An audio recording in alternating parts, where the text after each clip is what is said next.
بہت سی مشکلات ایسی ہیں جن کی وجہ سے دو بھائیوں کی عداوت 1-2 سال، کئی برس یا ساری عمر جاری رہتی ہے۔ اس مسئلے کا آسان ترین حل یہ ہے کہ ایک بھائی دوسرے سے کہہ دے، غلطی میری تھی، میں معذرت چاہتا ہوں۔ نفرت کی چنگاریاں بجھانے میں جلدی کیجیے، قبل اس سے کہ ان چنگاریوں سے آگ بھڑک اٹھے اور سب کچھ خاکستر کر دے۔ مجھے افسوس ہے، قصور میرا تھا، آپ کا دل صاف ہے۔ ہم انکسار اور تواضع کا مظاہرہ کرتے ہوئے لوگوں سے ایسے الفاظ کہنا سیکھ جائیں تو زندگی کتنی آسان اور خوشگوار ہو جائے۔ دو جلیل القدر صحابہ ابو ذر اور بلال رضی اللہ تعالیٰ عنہ کے درمیان کسی بات پر جھگڑا ہو گیا۔ ابو ذر رضی اللہ تعالیٰ عنہ نے غصے میں بلال رضی اللہ تعالیٰ عنہ کو ابن السودا، کالی کلوٹی حبشی عورت کا بیٹا کہہ دیا۔ بلال رضی اللہ تعالیٰ عنہ نے اس کی شکایت رسول اللہ صلی اللہ علیہ وآلہ وسلم سے کی۔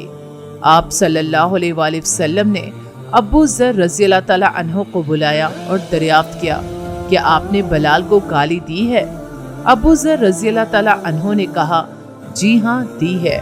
فرمایا، تو کیا آپ نے اس کی والدہ کا ذکر کیا ہے؟ کہا، یا رسول اللہ صلی اللہ علیہ وآلہ وسلم، جو شخص لوگوں سے گالم گلوچ کرتا ہے اس کے والدین کا ذکر کیا ہی جاتا ہے۔ آپ صلی اللہ علیہ وآلہ وسلم نے فرمایا، آپ میں جاہلیت ہے۔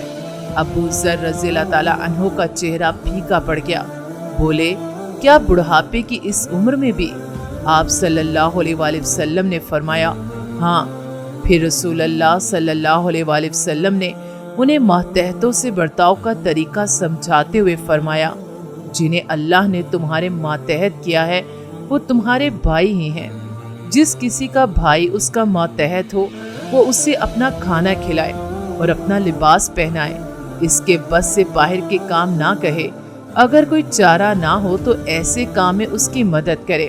یہ سن کر ابو ذر رضی اللہ تعالیٰ عنہ جا کر بلال رضی اللہ تعالیٰ عنہ سے ملے، معذرت کی اور بلال رضی اللہ تعالیٰ عنہ کے سامنے زمین پر بیٹھ کر اپنا گال ننگے فرش پر رکھا اور کہا، بلال، اپنے پاؤں میرے گال پر رکھ دو۔